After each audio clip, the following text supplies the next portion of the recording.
We continue on with chapter 10, verse 30.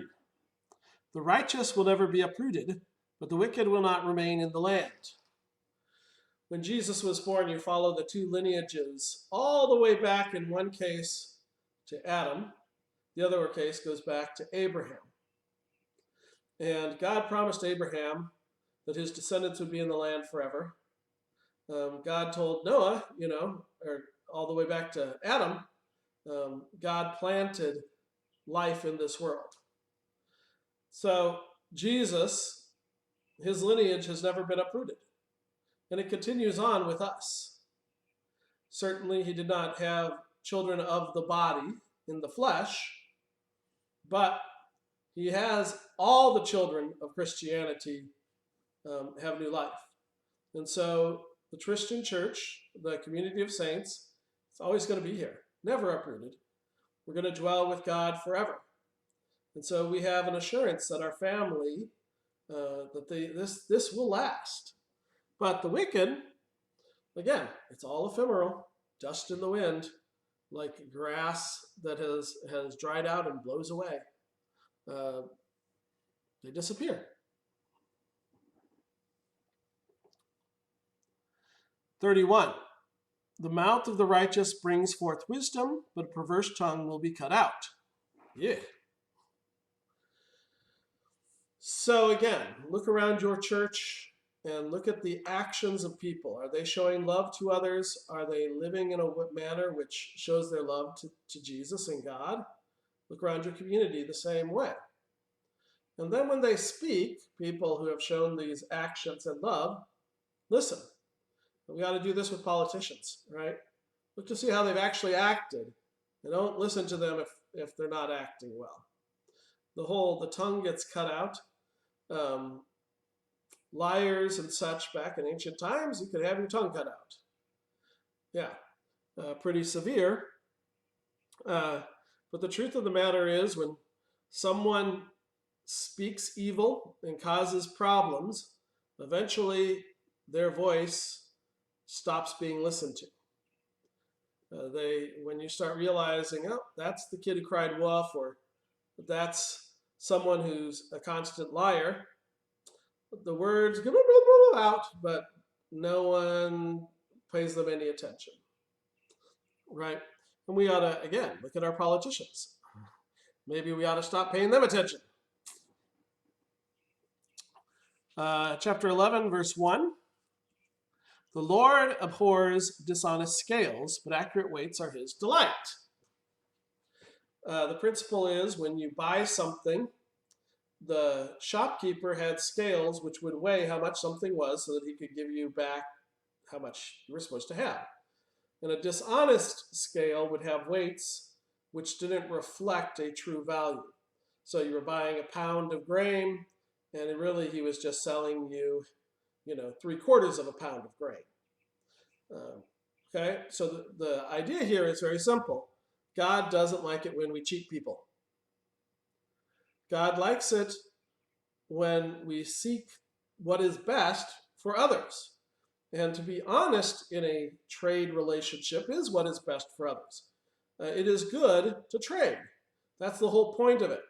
I'm better at creating this thing, you're better at creating this thing. With efficiencies, we actually end up with more if each of us focuses on our area of specialty. Then we trade back and forth, and that gives us both more than we would have if we didn't trade. And God likes that. That's delightful. It increases relationships. It makes life better. It helps people out. So he delights in honesty. He delights when we treat people the way we're supposed to, when we follow the laws that are there. Jesus says, let your answer be yea, yea, nay, nay. Don't blab on and tell lies. This is the way of living that Christians are supposed to live. A Christian, you should know that your Christian neighbor is not going to cheat you. If you come in with your car, he's going to give you an accurate assessment, mechanic, on how your car is doing. If you are hiring them to do a job, they're not going to overcharge you. They're going to give you a reasonable, good rate. Good thing. 2. When pride comes, then comes disgrace. But with humility comes wisdom. Jesus once said, if you come to a party, sit at the lowest part of the table, and then they can move you up, and you will have glory, because people will know, oh, he's an important person. He actually has glory. But if you sit up there and you're not supposed to, they move you down, and people are like, oh, he thought more of himself than he should have. He doesn't have the glory. He's vainglorious that he sought to have. And when we have pride, when we say, I'm so great, first of all, people want to tear us down. Many people don't like to see someone be a braggart. And second of all, there's a big fall that can happen. But when you're humble, first of all, it leads to listening to others rather than being the braggadocio proclaimer. So you tend to listen and respect others more. And because of that, because you're receiving things rather than taking them in your pride, wisdom comes. The way of the Lord comes. God showers you with blessings. So humble yourself in the sight of the Lord, and he shall raise you up. 3. The integrity of the upright guides them, but the unfaithful are destroyed by their duplicity. You've got to make a decision. It's a hard decision. What do you do? Well, if you're honest, you make the honest decision. I will take the consequences of this situation. I messed up. This is what I'm going to do. I'm just going to be honest. I'm going to take the consequences. I will trust in God to get me through. So it guides you in what you do. It guides you in how you speak. Well, where were you last night? Well, I was out with my friends drinking too much. Okay? That's not a good thing to do. You shouldn't have drunk too much. Maybe you should have come home to your wife a little sooner. But your integrity tells you, no, I've got to tell her the truth. In the long run, that's a better thing to do. It would have been better if I hadn't acted badly, but my integrity will guide me. Again, we spoke politicians earlier. If a politician goes with honesty, he may not get elected again, but it certainly should guide his actions as he serves those under his care. This is what I said I would do. This is what I did. Let the cards fall where they may, to use another metaphor. But the unfaithful are destroyed by their duplicity. Someone once said that it's hard to keep track of all the lies as you build up. If you just tell the truth, it's not too difficult to say, well, this is what I did. If you're telling lies, it's hard to keep track of who you're lying to, what the lies were, how they all fit together.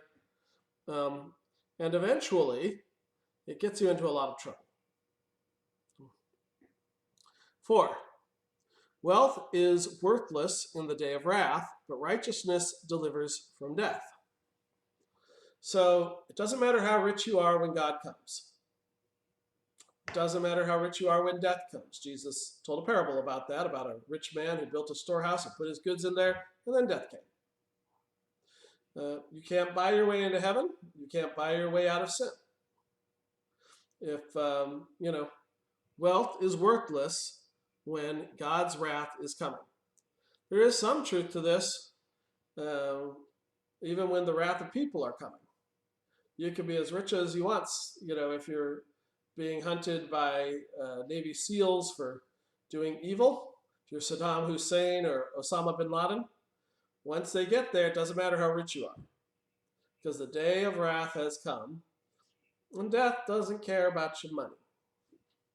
Okay? But righteousness delivers from death. Okay, first of all, it gives us eternal life.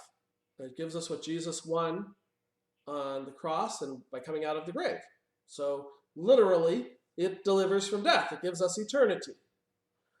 Second, even in this life, there was a time when, because of the righteous actions of pastors and priests who wore clericals, before all the scandals that were going on with young children, even some yet today, you could walk through a neighborhood where death happened and you're perfectly safe. You could live in areas where drug cartels were doing bad things and you could be perfectly safe. because they knew this was a righteous person, and even in their sinfulness, and certainly Satan wants to kill righteous people and causes physical and disasters for righteous people, but even in their sinfulness, some of these evil people realize somewhere this isn't a person who's hurting anyone. And sometimes that righteousness, even today in our sinful world, will protect you from death. All right, we'll do one more video.